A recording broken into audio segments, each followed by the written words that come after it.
ఒక తల్లి, ఒక చెల్లి ఓ మంచోడిని మోసం చేయాలని మోసపూరిత కుట్రకు పాల్పడ్డారు. అక్రమ మార్గంలో ఆయన ఆస్తులను దోచేయాలని స్కెచ్ వేశారు. పచ్చదండుపాలెం బ్యాచ్తో కలిశారు. వాళ్ళు చెప్పినట్టు నడిచారు. వాళ్ళు సలహాలు, సూచనలు పక్కాగా అమలు చేశారు.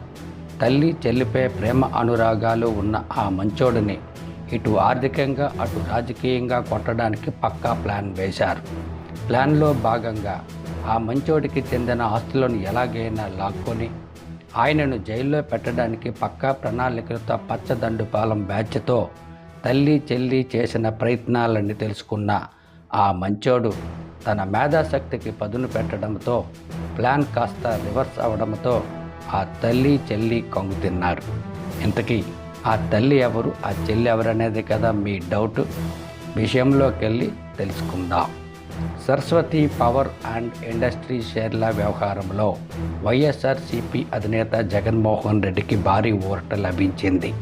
షేర్ల బదిలీ ప్రక్రియను నిలుపుదల చేస్తూ national company law tribunal NCLT Hyderabad ధర్మాసనం మంగళవారం తీర్పు వెల్లడించింది.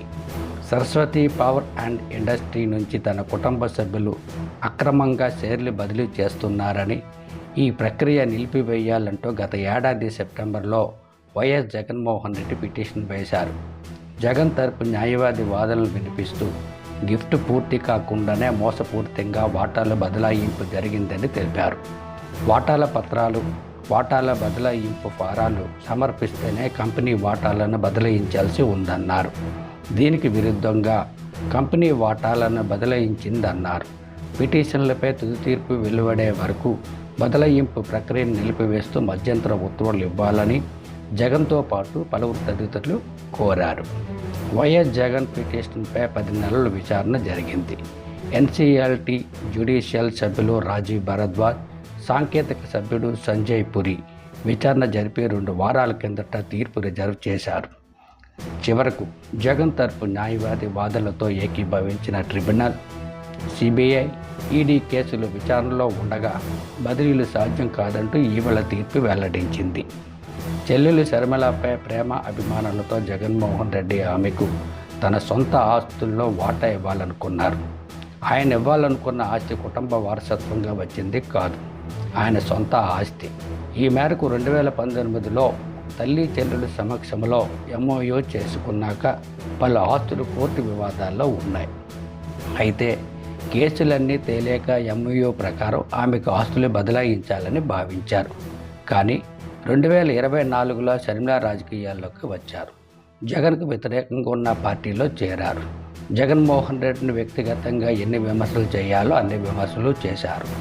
ఆరోపణలకైతే దిక్కే లేదు. నోటుకొచ్చిన ఆరోపణలు చేసి జగన్మోహన్ రెడ్డి వ్యక్తిత్వాన్ని ఏ విధంగా డ్యామేజ్ చేశారో అందరికీ తెలిసిన విషయమే.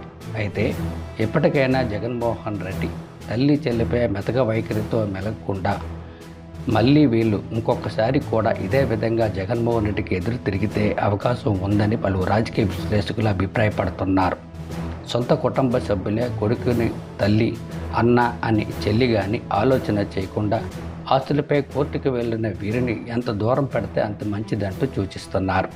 అయితే దివంగత వైఎస్ రాజశేఖర రెడ్డి సతీమణి ఆమె కూతురు కావడంతో అటువంటి పెద్ద ఆయనపై ఉన్న గౌరవంతో జగన్మోహన్ రెడ్డి అభిమానులు కాస్త తగ్గుతున్నారు. కానీ లేకపోతే ఇలాగే మరొకరు చేస్తే ప్రజల నుంచి ఏ విధంగా రియాక్షన్ వస్తుందో అంటూ కాస్త వెనక్కి తగ్గినట్టు ప్రచారం జరుగుతుంది.